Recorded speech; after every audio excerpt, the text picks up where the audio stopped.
बताइए। तो सेना चीफ जनरल वकार उज जमान को सुन रहे हैं। सबसे पहले उन्होंने मीडिया को अपने देश को संबोधित करते हुए कहा है कि शेख हसीना ने देश छोड़ दिया है। सबसे पहले उनकी ये लाइन थी। इसी के साथ उन्होंने गुजारिश भी की है कि बांग्लादेश में जिस तरीके से तनाव है, शस्त्र छोड़ देने चाहिए क्योंकि इससे कोई फायदा नहीं होने वाला है। आर्मी चीफ ने कहा कि बांग्लादेश में शांति बहाल की जाएगी और इसी के साथ एक नई सरकार का गठन किया जाएगा, अंतरिम सरकार का गठन किया जाएगा। ये उन्होंने सबसे पहले आते हुए सृष्टि कहा कि बांग्लादेश से शेख हसीना चली गई है, शस्त्र त्यागने होंगे और अब बांग्लादेश में अंतरिम सरकार का गठन किया जाएगा। बिल्कुल, और आप लगातार सुन रहे हैं, प्रेस कॉन्फ्रेंस यहाँ पर जारी है। देश में अंतरिम सरकार बनेगी, ये बांग्लादेश आर्मी की ओर से कहा जा रहा है। पहला रिएक्शन यहाँ पर सामने आ चुका है आर्मी का।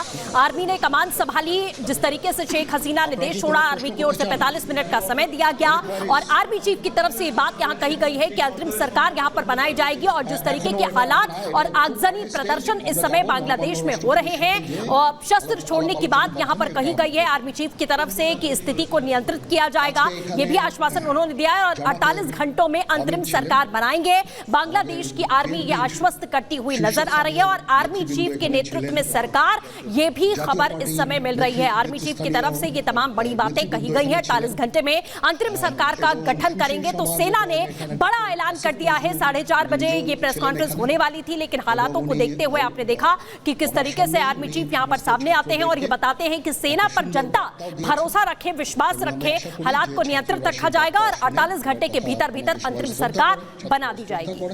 तो बड़ी जानकारी बता रहे हैं कि आखिरकार अब बांग्लादेश में क्या होने वाला है। सबसे पहले समझिए कि बांग्लादेश में ये हालात बने कैसे। बांग्लादेश में 56% तक आरक्षण दिया जाता है, जिसमें 30% आरक्षण दिया जाता है। 1971 में क्योंकि देश का गठन हुआ था, उस वक्त जो स्वतंत्रता सेनानी थे उनके परिजनों को ये आरक्षण मिलता है, जिसके बाद ये स्थिति बनी और अब यहाँ पर संबोधित किया जा रहा है आर्मी चीफ के द्वारा। আমরা আজকে যে এই পরিস্থিতি এটা একটা আমরা একটা নিয়ন্ত্রণ নিয়ে আসবো। সেনাবাহিনী শান্তি শৃঙ্খলা বজায় রাখার কাজ চালিয়ে যাবে। আমরা একটা সুন্দর একটা পরিস্থিতির দিকে আমরা এগিয়ে যাব ইনশাআল্লাহ। এখানে আওয়ামী লীগের কেউ ছিল না, আওয়ামী লীগের কেউ ছিল না। হ্যাঁ, আজকে বিকজ আমাদের এই সময় নাই, এটা একটা বিশেষ একটা পরিস্থিতি। Great destiny. देखिए, जल्द ही सेना अंतरिम सरकार का गठन करेगी। 48 घंटे का वक्त बताया गया है। उनकी तरफ से कहा गया है कि मोहम्मद शहाबुद्दीन जो कि देश के राष्ट्रपति हैं उनसे मिलेंगे, उनसे बात करेंगे कि आगे कैसे बढ़ना है। बांग्लादेश में हालांकि सेना ने अब कमान संभाल ली है, सेना पर भरोसा रखे। उनकी तरफ से जनरल वकार जो है सेना की चीफ है, उनकी तरफ से ये गुजारिश की गई है, कहा शस्त्र त्याग दे, शस्त्र से कुछ भी भला नहीं होने वाला है। जनरल वकार उज जमान सेना प्रमुख है, जिन्होंने ये प्रेस कॉन्फ्रेंस करके साफ तौर पर सबसे पहले ये बताया कि शेख हसीना जा चुकी है और उनका साथी यहाँ पर रिजाइन भी हो गया है। लेकिन अब 48 घंटे में अंतरिम सरकार का गठन किया जाएगा, देश में शांति बनाई जाए। और सबसे पहले उनकी तरफ से ये भी बयान आया है कि वो राष्ट्रपति से जाएंगे, मुलाकात करेंगे और उसके बाद अंतरिम सरकार बनाई जाएगी। और 48 घंटे में क्या कुछ होने वाला है बांग्लादेश में, ये बेहद खास होने वाला है क्योंकि 48 घंटे का वक्त नियत कर दिया गया है। बांग्लादेश में हिंसा क्यों बढ़ गई? 56% आरक्षण की वजह से।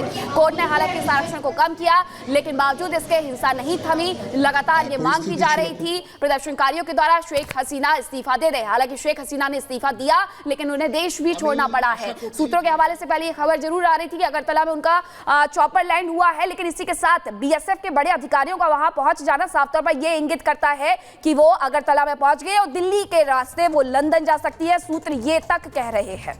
बिल्कुल, और अभी लगातार सभी इंतजार कर रहे हैं इस खबर की पुष्टि होने का। सूत्रों के हवाले से जानकारी हम आपको दे रहे हैं, लेकिन जो तस्वीरें इस वक्त आ रही हैं वो आप यहां पर साफ देख सकते हैं कि इस समय सिर्फ और सिर्फ बांग्लादेश की सड़कों पर उपद्रवी दिखाई दे रहे हैं। हर सरकारी जो बिल्डिंग है वहां पर उपद्रवी दिखाई दे रहे हैं। शेख हसीना के पिता की प्रतिमा है जिसे नुकसान पहुंचाते तोड़ते हुए जो लोग हैं वो यहाँ पर नजर आ रहे हैं। तस्वीरों में आप साफ यहाँ देख सकते हैं। तो देश के हालात पर भी बांग्लादेश आर्मी ने यहाँ पर बात की है और कहा है कि देश के हालात पर हम बात करेंगे कि किसी के भी साथ अन्याय नहीं होगा। ये बांग्लादेश की आर्मी सुनिश्चित कर रही है और कह रही है कि जनता हमारे ऊपर भरोसा रखे। राष्ट्रपति से बातचीत करके सरकार का गठन किया जाएगा। शेख हसीना के इस्तीफे का जिक्र यहां पर किया गया। आर्मी चीफ की तरफ से साफ तौर पर कहा कि शेख हसीना ने इस्तीफा दे दिया है, देश छोड़ चुकी है और देश में सुचारू रूप से सरकार चलाएगी सेना, ये आर्मी कहती हुई नजर आ रही है।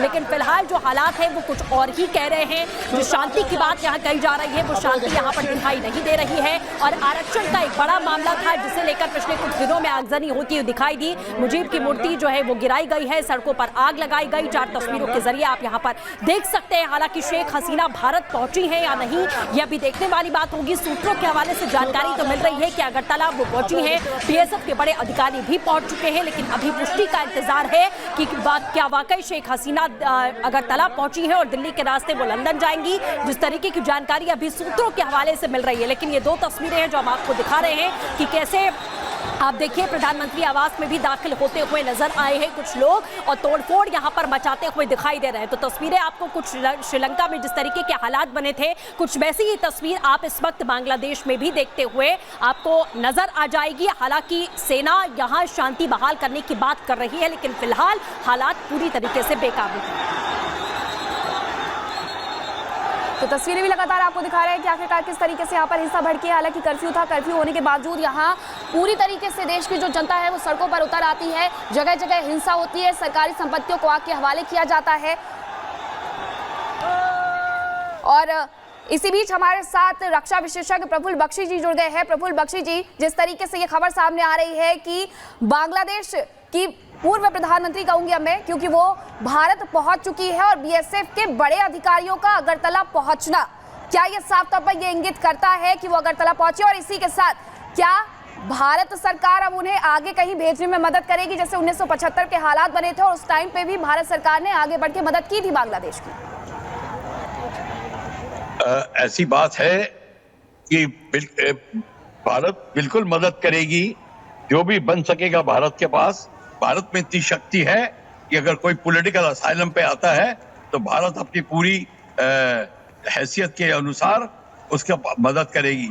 ये भी हो सकता है कि जो शेख हसीना मांगेगी, अगर वो चाहती है कि नॉर्वे या पोलैंड या फिनलैंड जो भी कुछ यूरोपियन देश में जाना चाहती है वहां पे तो उसको जाने की पूरी सहूलियत दी जाएगी। और अगर भारत में रहना चाहती है और अगर वो पॉलिटिकल असाइलम के लिए अप्लाई करती है तो भारत उसको पॉलिटिकल असाइलम भी देगा, इसमें दो राय नहीं है। पर ये आप मान के चलिए कि इससे ज्यादा भारत कोई दखलंदाजी नहीं करेगा। इस समय भारत की बॉर्डर में हमारी जो सिक्योरिटी फोर्सेज है वो अपग्रेड हो चुकी हैं और टोटली तैनात हो गई हैं। और अब इस समय मेरे ख्याल में अब कंट्रोल इंडियन आर्मी का हो गया होगा, बॉर्डर में अब तक हो जाना चाहिए। और ये भी देखा जाए अब ये उनकी डिमांड्स क्या होती हैं। अगर शेख हसीना कोई डिमांड पुटअप करती हैं या वो इंटरनेशनल कोर्ट में जाना चाहती हैं या जो भी कुछ होगा वो आगे देखा जाएगा। वो भारत की नीतियों के ऊपर, पॉलिसीज में डिपेंड करेगा कि हम किस तरीके से उनकी मदद करें। फिलहाल उनकी सेफ्टी मेजर रिक्वायरमेंट होगी और टोटली सेफ सिचुएशन में उनको रखा जाएगा। पहले भी शेख हसीना की फैमिली रह चुकी है भारत में खान मार्केट के पास, अब फिर शायद उनको वहीं रखा जाए।